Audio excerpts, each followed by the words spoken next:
भारत में corona virus के नए केस और मौतों के आंकड़ों में कमी दर्ज की गई है।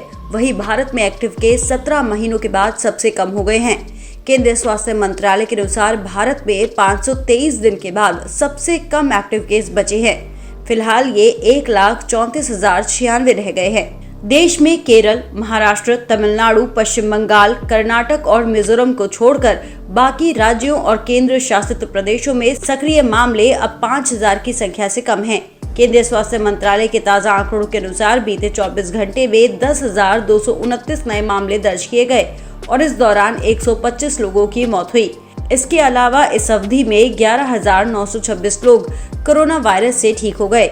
आपको बता दें कि देश में कोरोना से अब तक कुल मरने वालों की संख्या का आंकड़ा 4,63,655 पर पहुंच गया है।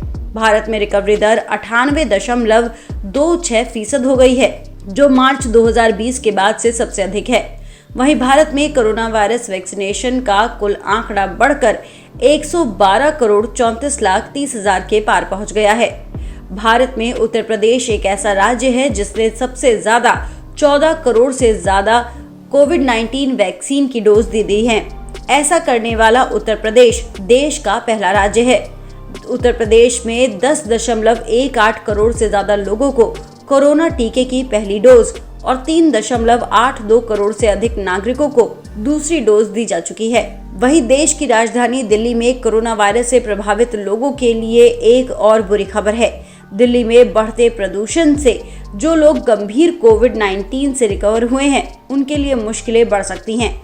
कोरोना वायरस संक्रमण लंबे समय तक चलने वाला प्रभाव छोड़ सकता है। कोरोना वायरस रोग फेफड़ों के काम को बाधित करता है, श्वसन क्षमताओं को नष्ट करता है और सबसे कठोर तरीकों से पूरे स्वास्थ्य को प्रभावित करता है। गंभीर कोविड-19 लंबे समय तक प्रभाव छोड़ता है, जिसे पोस्ट कोविड सिंड्रोम भी कहा जाता है। एक्सपर्ट के अनुसार जो लोग गंभीर कोविड संक्रमण से रिकवर हुए हैं, प्रदूषण का स्तर बढ़ने से उनको सांस संबंधी परेशानियां अधिक हो सकती हैं। हेल्थ एक्सपर्ट के मुताबिक COPD या अस्थमा से पीड़ित लोगों को वायु प्रदूषण के नकारात्मक प्रभाव से लड़ने के लिए अच्छी तरह से तैयार रहना चाहिए, खासकर वे लोग जो कोविड-19 संक्रमण से संक्रमित हो चुके हैं। वयस्क और बच्चों दोनों को स्थिति में सतर्क रहने की जरूरत है। खराब वायु गुणवत्ता से उत्पन्न खतरों से लड़ने के लिए आवश्यक सावधानी बरतनी चाहिए। मास्क जरूर पहने, घर से बाहर कम से कम निकले और घर में ही एक्सरसाइज करें।